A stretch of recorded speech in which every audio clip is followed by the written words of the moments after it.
Hello, welcome to our squad, our talks. I'm your host, Precious Aris, and today we have a guest with us. Hello. Sean.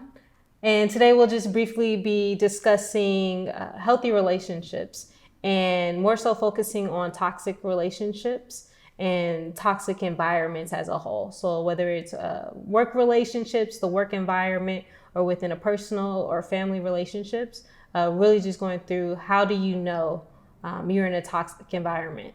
So we'll be discussing 5 topics or 5 keys to how you know you're in a toxic relationship. Key number 1, wanting to grow but can't. Thoughts, feelings?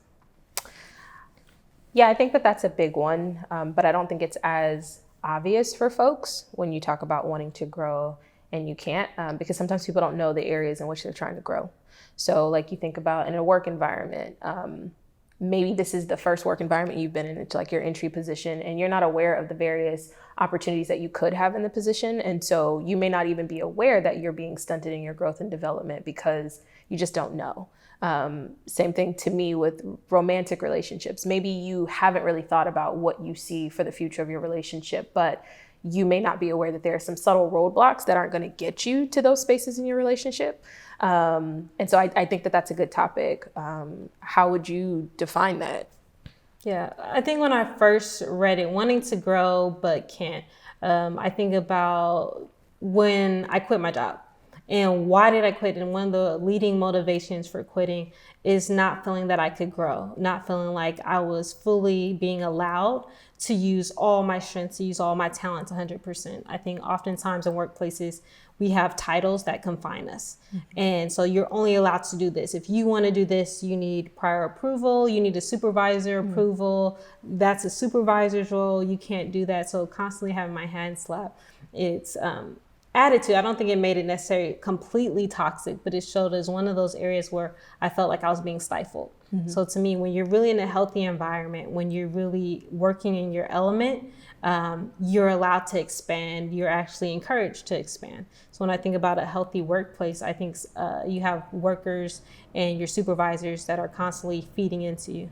They want you to grow. Hey, I'm training you to be in this level. I'm training you for this position. You can't do it at the level that you're at, but they're constantly feeding into you so that you can grow and develop. So that's how I would define a healthy work environment for that topic, allowing you to grow.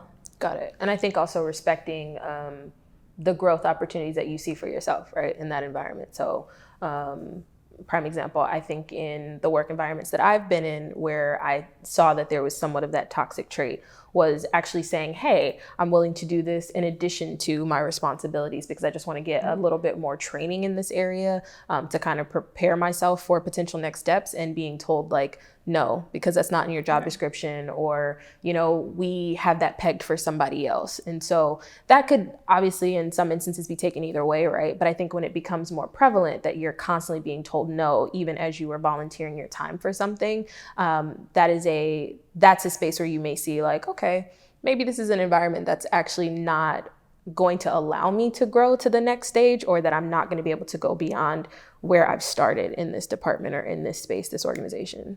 Right. Number 2, constant negativity, negative energy.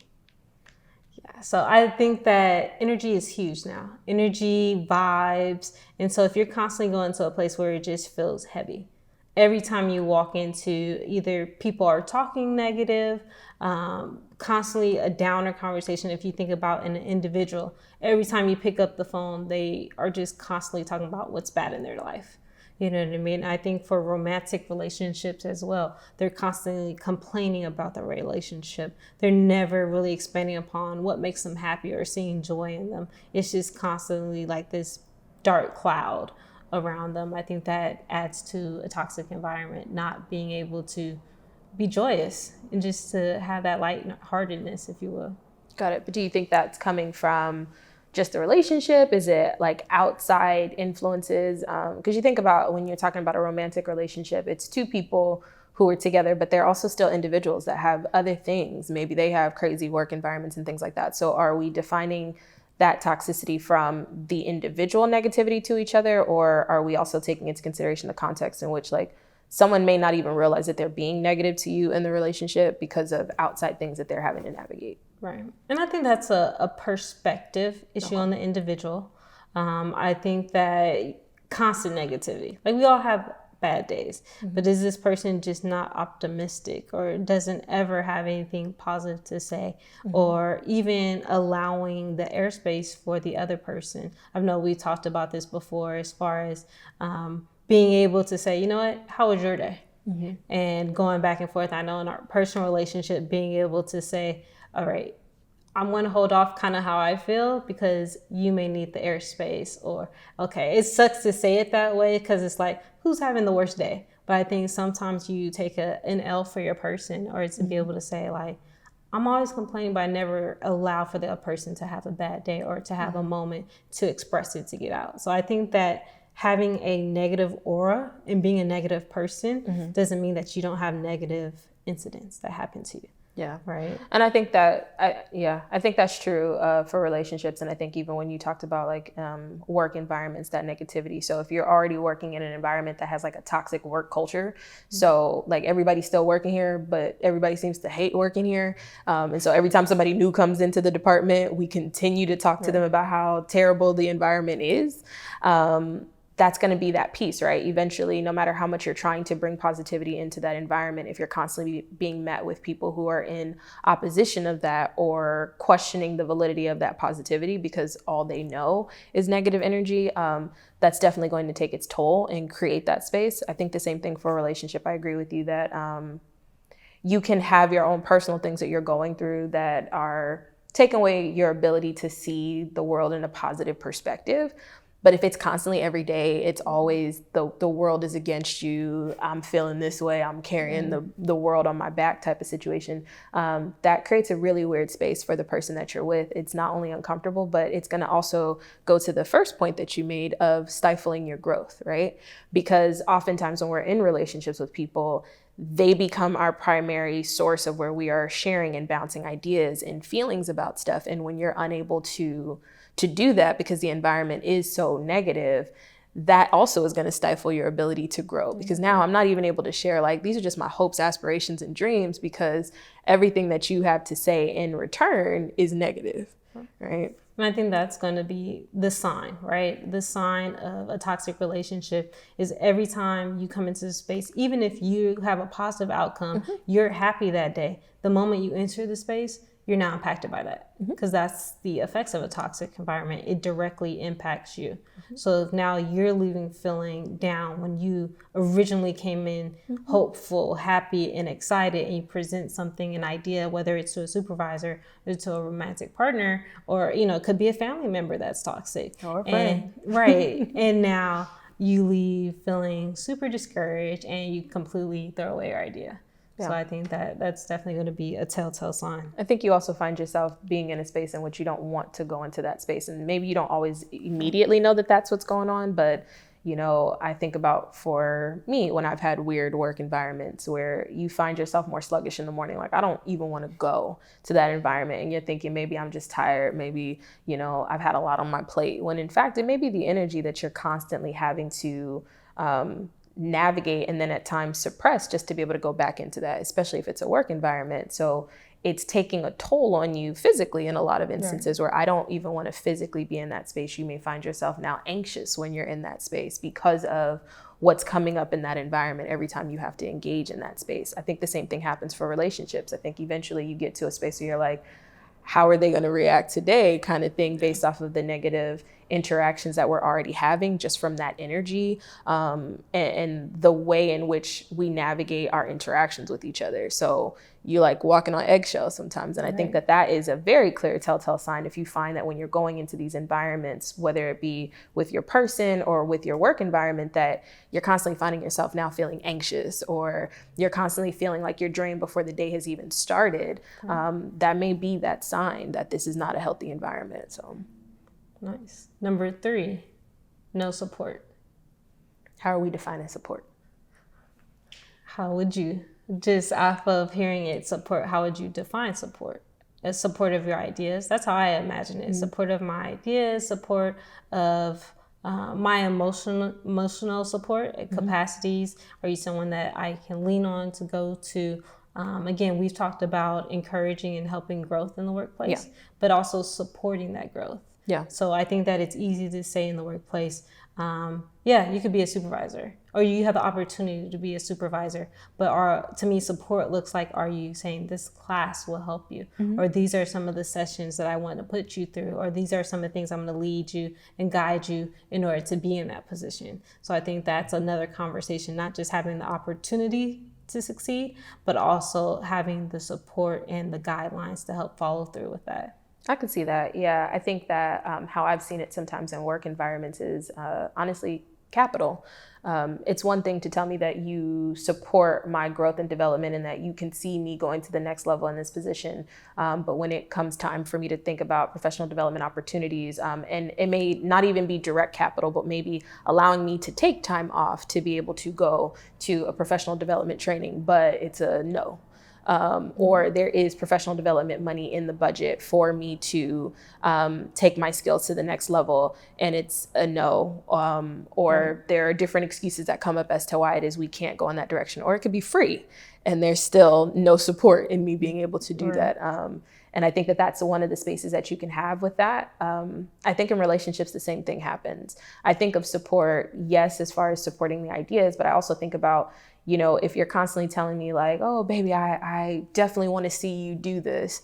But when I'm like, okay, I'm going to have to carve out some time for our one-on-one time in our relationship to actually be able to focus in on this new venture that I want to have. And now it's, oh, you don't have time for me. Why is it that you're always having to do that? Oh, you seem to stay at work late all the time. That to me showcases another level of a lack of support. You know, on the one hand, you're telling me that this is something that that the things that I'm doing, you have support for, but when it comes time for me to carve out time for it, it's not something that you're willing to allow me to do. And I think that that's something that shows in relationships oftentimes as that telltale sign for folks. Talk a good game, but there's no action to be able to support that. And I think that it shouldn't be misconstrued that support means necessarily doing the journey with you at the same time. I think you can still support someone's journey, even if that's not necessarily what you would do. Absolutely. So just because you're not going to the conferences with me, just because you're not doing this, like that may not be your path, but like you said, you're still creating the time. You're not holding me accountable for this or like that. So you're still being accommodating, even though you may not necessarily be directly, because I think that in the path and journeys of life, sometimes you have to do it alone. That doesn't mean that you have to be unsupported or have to feel alone. It's just, okay, this is my lane and this is what I want to do. And I think that sometimes that's confused for couples, because it's like we need to do everything together. Like we're going to take the same major, we're going to have the same classes, and we're going to do all this. And it's like, no, you can definitely love your partner and you guys don't have to work at the same place. You don't have to. So I think having that conversation of being independent in a relationship as well, you can still support your partner without being clingy. Codependent. Yeah, exactly. Yeah. But I think that looks differently for some people, right? For some people, they define their relationship based on how much we are together, and they're able to quantify it that way.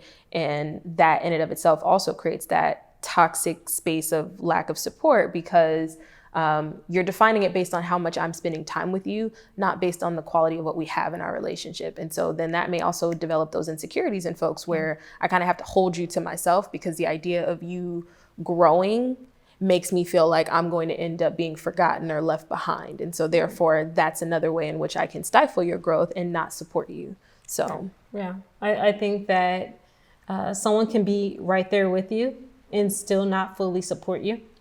And I think that you can be alone and be independent and still feel 100% supported, right? Yeah. So I think togetherness doesn't mean support.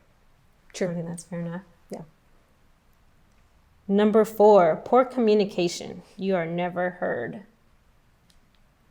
Okay. Yeah, I think that that's one. And I see those as they're connected, but they're also very different, right? I think that you could have someone who thinks that they communicate really, really well, not realizing that they're communicating with themselves. Like they haven't created space for you to have an opinion, a viewpoint. It's just what they feel all the time, and that's what you're navigating, which obviously would mean that you're not being heard. But I also think they miss those nonverbal cues, which is another form of poor communication to me, where, okay, maybe I am somewhat enabling the behavior that I don't necessarily say. I have something to say in this situation, but my body language, the way that I'm interacting with you, the way that I'm starting to become disconnected when we're communicating, and you're missing that as well. So you're not hearing me verbally or non-verbally. You're continuing to navigate because it works for you, and you're getting something out of it, and it's not necessarily mutual in the relationship, right? I think communication is key in any relationship. Like, you need good communication, and that goes both ways, that you're able to be a good listener, right? But, active listening, all those skills, but at the same time, being able to verbalize and communicate your ideas as well. So it's definitely a two-way street. So I think wherever you have poor communication, you're starting to already go into that toxic environment, right? Because there's already going to be some type of miscommunication, breakdowns of communication. And to me, that's going to foster a negative environment. Yeah. So kind of chicken or the egg, like what comes first? Like, is it poor communication that makes a toxic environment, or does toxic environment create that breakdown? I think it could be both. And I also think that, not to say that all poor communication is just automatically toxic, because I think people can grow in environments in which they have never been provided the tools to navigate how do you communicate effectively. I don't know how your upbringing was, but I know for mine, we were a yell first, talk later household. So I definitely navigated my own poor communication for a while, thinking that, the way to get someone's attention first is to yell and scream and create this whole scene, not realizing that's a form of poor communication. But that's what right? That's the environment that you've come from. I think what makes it toxic is when you're able to identify that that's what you're doing and you still continue to do it. You continue to navigate in that poor communication space, even after it's been brought to your attention or you've identified for yourself that this is not effective. You can see when it's impacting the person that you're interacting with. And I know some people will say like, oh no, I didn't know that I was impacting you. But you can tell when that person seems to be hesitant or uncomfortable to talk with you because they're not certain how you're going to react. You can tell just off of their body language when they're communicating with you if they're kind of scared of how you're going to navigate, or they're anxious by how you're communicating. And if you are seeing those signs and you're still navigating accordingly, that's when it becomes toxic. I think it's okay to identify, and I think that's a part of proper or better communication, is to be able to say like, I don't know what I don't know. Like, I'm realizing I don't know how to communicate effectively when it comes to this. And I need support in this, or let me know, how would you want me to approach you in regards to this situation? And really making that a space for collaboration when you've identified that your communication is a bit poor. That can be healthy. Like, it can be healthy to identify it's poor and then work on it. It goes into a whole nother space when it's not growing. The same thing I think for when you think about work environments, right? Maybe you don't know how to advocate for yourself in the work environment, but then you're now navigating poor communication when you haven't taken the time to even ask, like, how do I advocate? Maybe you don't want to go directly to your supervisor, but being able to communicate with someone else in the environment to say, like, how would you advocate for yourself for this opportunity or for this new challenge that I'd like to take on? And when you're not doing that, then I think that creates a toxic environment, because now you're not saying what needs to be said.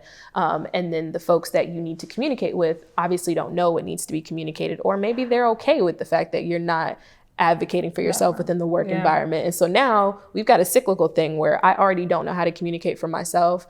And then you're also okay with me not communicating the things that I need in this work environment. And so I think it could go either way with that. But I think the environment should be conducive to good communication. And that's just having the channels available to you. You know what I mean? A toxic environment, I think, not only doesn't have it, like you said, being unaware or not knowing, but at the same time, it's just not even available. It's not a question. It's not even having those conversations like, are you good? Are you okay? Or a supervisor saying, You can come to me at any time. Feel free. I have an open door policy. Yep. And we laugh because we hear it in so many different work environments, but at the same time, it's there. Like, all right, you know what I mean? So it is somewhat incumbent upon you. So it may not be the environment at that point. Yeah. It is incumbent on you to say the channels are available. But at the same time, I think a toxic environment on the flip side, aren't going to have those channels. No. Like, don't come to me. I don't have office hours. I don't have this. I really don't want to hear it from you. Yeah. When you do step into the space, they look annoyed. They're turned off. Or when you come in, the door is always closed to their office. So there's never a moment for you to even identify when you could actually say, like, hey, do you have a moment to talk about these things? So I think at that point, the environment itself is presenting toxic because you don't even have the means to go about if you had a situation. I think the same thing happens in relationships as well. If you're constantly seeing because I think you look at how that person is modeling with other people as well.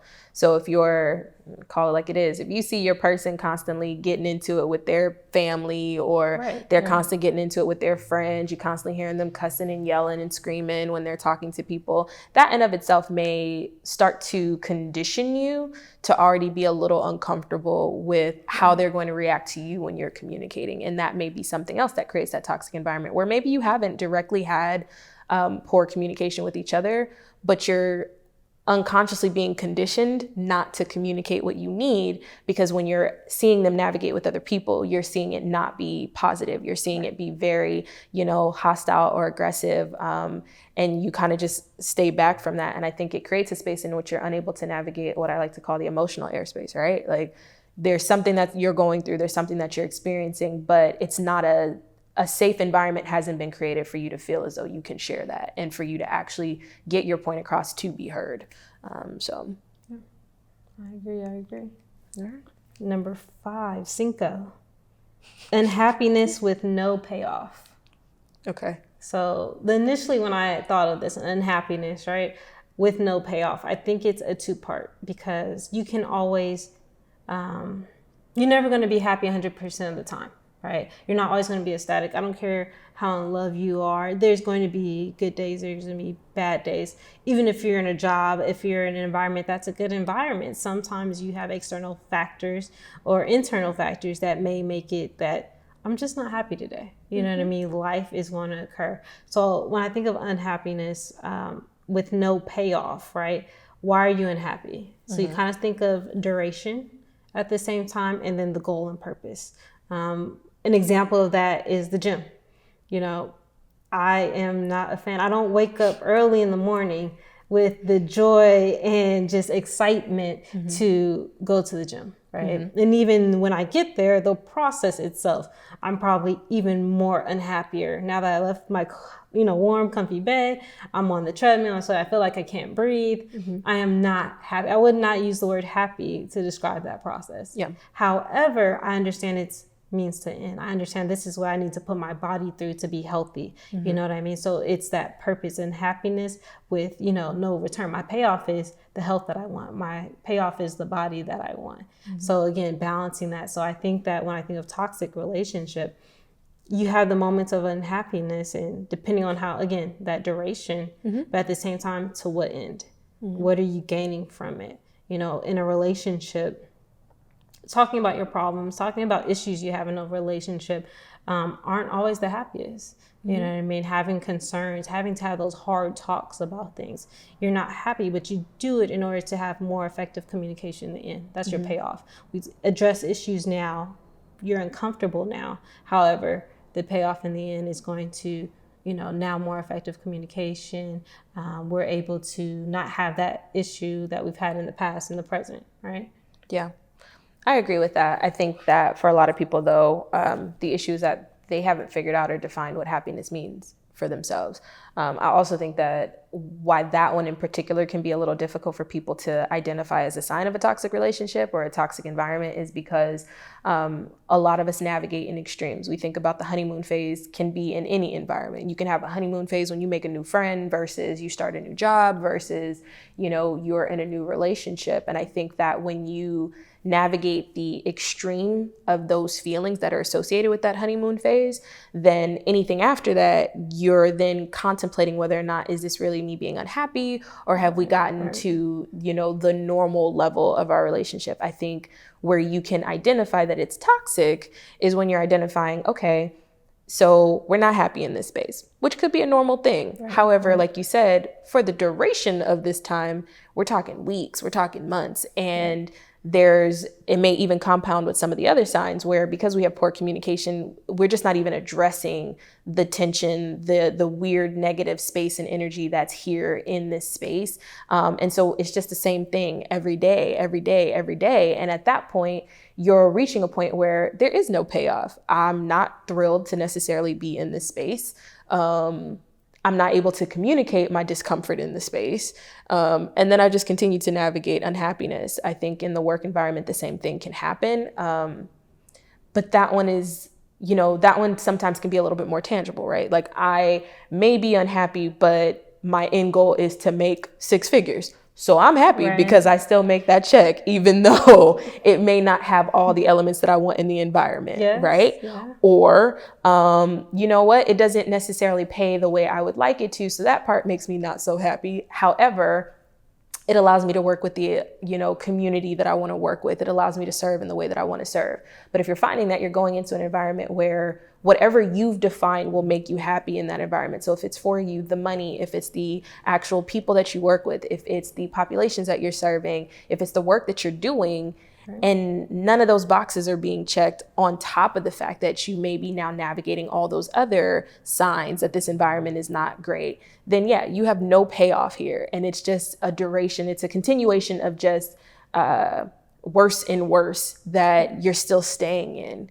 I think as we talk about these signs, though, what does someone do with that? You know, how do you...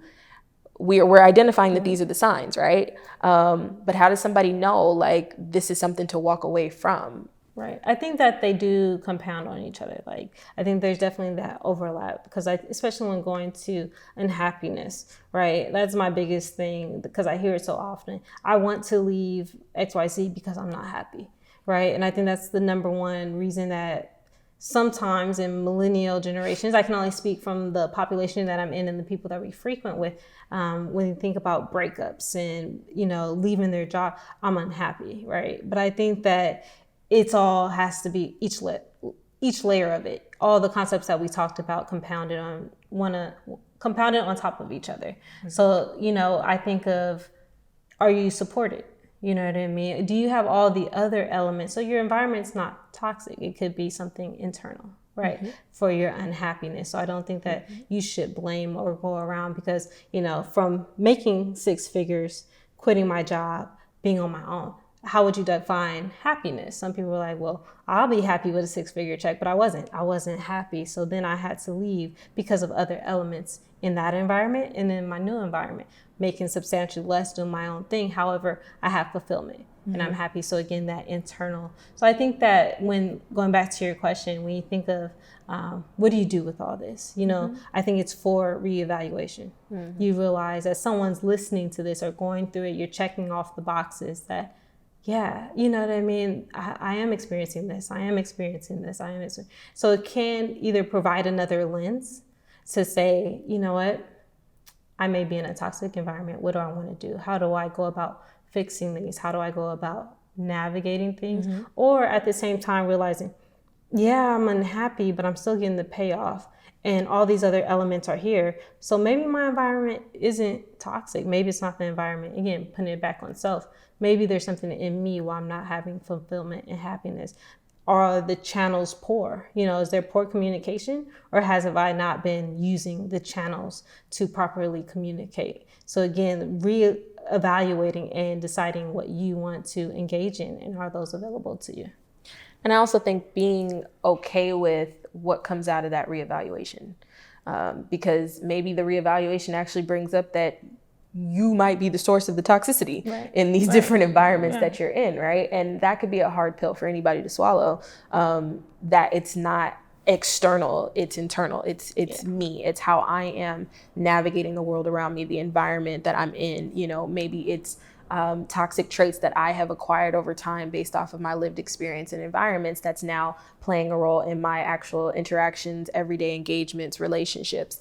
And I think sometimes that can make people shy away from that reevaluation, and you go back to the environment thinking like, oh, it's really not that bad after all, because you don't want to confront yourself. You don't want to hold yourself accountable for that space. I think for me, my biggest piece for that is I agree with reevaluation and be comfortable with what comes out of that reevaluation and be ready for what comes out of that reevaluation. So if you're checking these off, like, okay, I see this, I see this, I see this, but you're also recognizing that you wouldn't necessarily be ready to address what's on the other side of that, because that may mean potentially ending a relationship. That may mean leaving a work environment that you thought was going to be the work environment you wanted to stay in. That may mean, stepping away from family members who are not necessarily adding to the value that you would like to have for your life. If you're not ready for that, you may want to think about that as you're evaluating and really prepare yourself for what comes out on the other side of that reevaluation, because it can go in any direction. You may decide you want to repair the relationship because you've identified the spaces that you have also contributed. And so therefore, this is work that I want to do. But if, like you said, they've all compounded on each other, maybe that's a conversation of, how will I navigate if I have to leave this behind, or if I have to walk away from this? And I think that could be the hard part for folks, that, it's easy to do the check off. It's a lot harder for like, what next? Right. What do I do now that I know this? Because oftentimes you can't unsee what you've seen. Yeah. And I don't think it should be taken lightly. I think environment is so impactful. Actually, when I thought about this topic and wanted to think of different messages or what I wanted to provide to those who are listening and tools, I'm like, what impacts people, right? Because the whole goal of the podcast, the whole goal of our talks is success, to be successful. So as I meditate, I'm like, okay, how can I ensure that people are successful? We have all these different avenues of life, all these different things that impact you, and environment came up, you know what I mean? It was actually, I'll read it. It actually came on the heels of a scripture, trigger warning. I use a lot of religious references. That's just me, and it could be from any type of religion. But it comes back to Matthew 13. Jesus was using a parable, and it says, a farmer went out to sow his seed. As he was scattering the seed, some fell along the path, and the birds came and ate it up. Some fell on rocky places where it did not have much soil. It sprang up quickly because the soil was shallow. But when the sun came up, the plants were scorched, and they withered because they had no root. Other seed fell among thorns, which grew up and choked the plants. Still other seed fell on good soil, where it produced a crop 100, 60, or 30 times what was sown. Whoever has ears, let them hear. And so in this passage, Jesus is talking to amongst the people as far as the word, right? Some may land here, but, continue to spread your word, because it may have different, impacts on different people. But when I read it, I thought about environment, right? The seeds are all the same.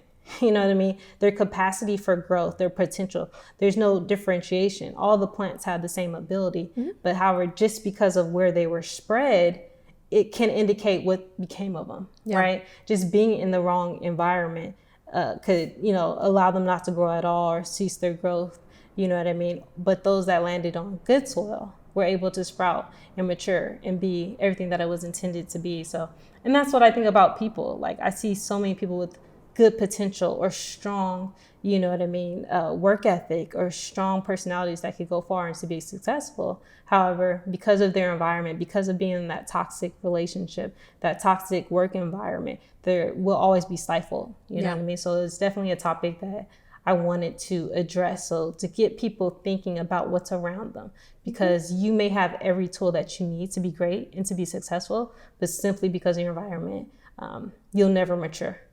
Right. So I appreciate you helping me out today. Yeah. And that's it for our squad, our talks. Thank you.